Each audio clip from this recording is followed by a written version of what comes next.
Assalamualaikum and good morning. Today I will present my paper entitled Online Teaching and Learning, Classroom Practices, Implementation and its Impact on Engineering Science and Fundamental Thermodynamic Courses. The outline of my presentation is as follows. I will start with the introduction, followed by literature review, methodology, result and discussion, conclusion, references, and finally acknowledgement. Introduction to the study.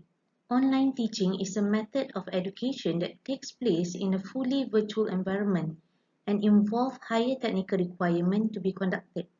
However, following the closure of higher education institutes due to the COVID-19 pandemic, online teaching has emerged as an alternative to the traditional education.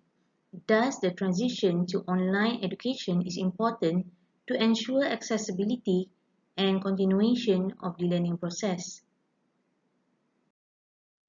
A bit on literature review. Different teaching approaches, which include lectures, discussions, games, etc., can be combined to make online teaching more effective and engaging for students to learn. Though these approaches are more or less the same with traditional education, but online teaching allows students to access these classes from any location.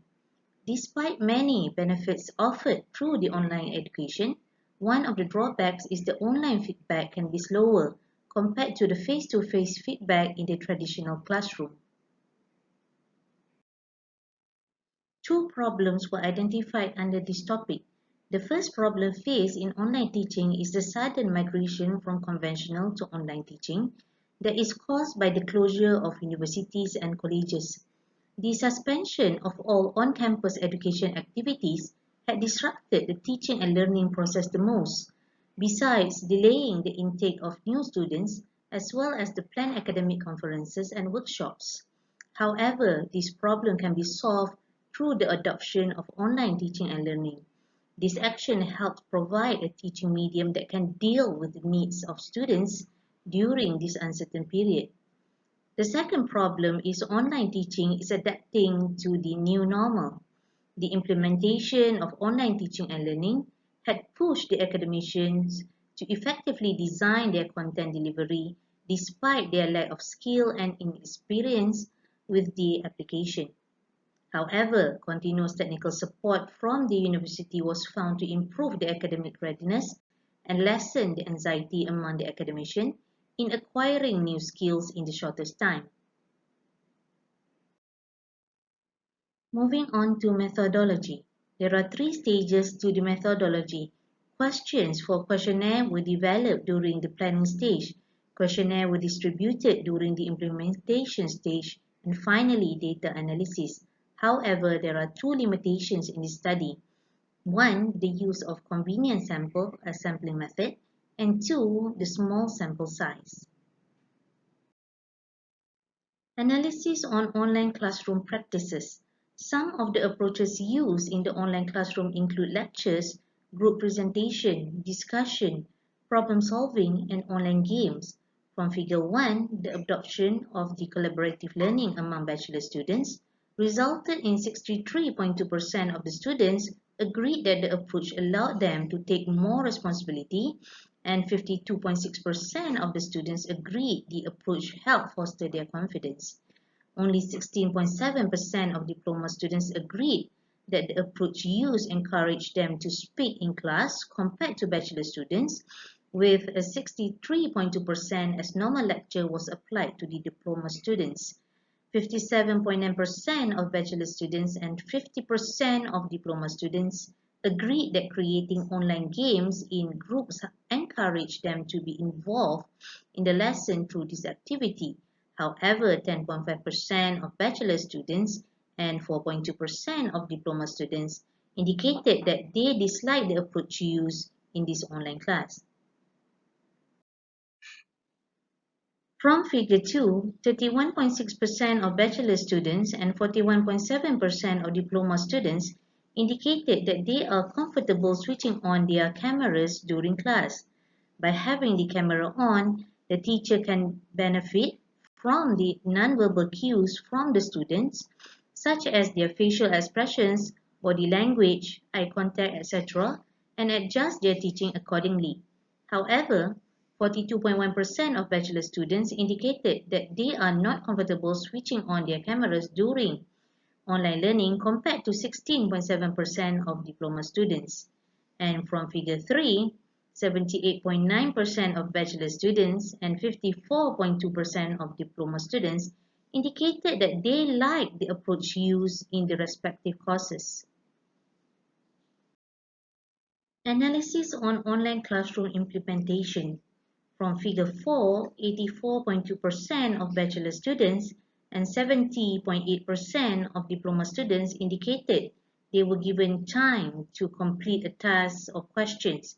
84.2% of bachelor students and 66.7% of diploma students agreed that few students were called by the teacher to share their thoughts on the problem discussed or to answer any tutorial questions. Many of the bachelor students volunteered to give their thoughts on the topic discussed when asked by the teacher, and this classroom activity promoted two-way communications and active listening during the online class. However, the lower percentage by the diploma students was probably because they were still adjusting to the new way of online teaching and learning.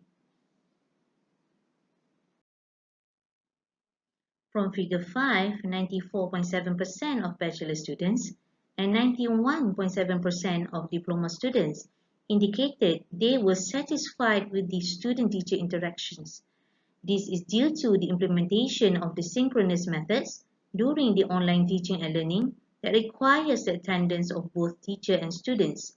However, 5.3% of bachelor students and 8.3% of diploma students were not satisfied with the student-teacher interaction. This suggests that some changes need to be made to the current practice of the online classes. Analysis on the impact of online teaching and learning. From figure 6, 26.3% of bachelor students and 25% of diploma students indicated that they can recall the discussion from the previous chapters. Meanwhile, 73.7% of bachelor students and 70.8% of diploma students indicated that they can recall a little from the previous discussion. This is a good indicator as online learning can be quite challenging to some students due to distraction caused by the digital technology.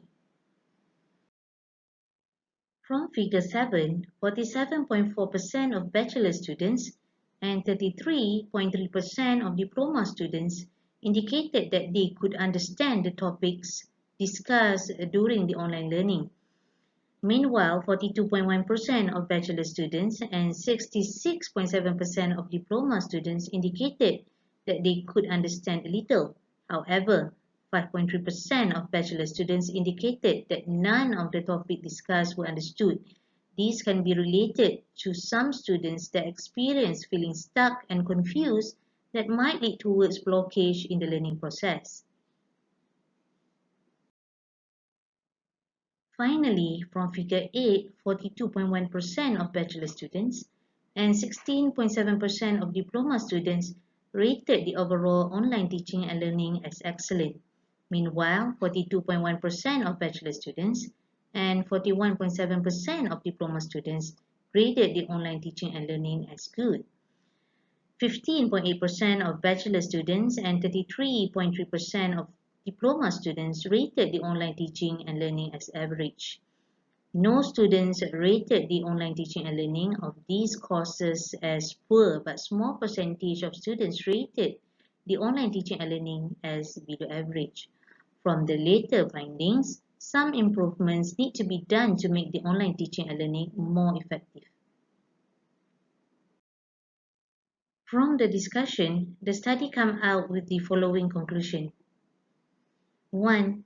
Nearly 80% of bachelor students and around 46% of diploma students like the approach used.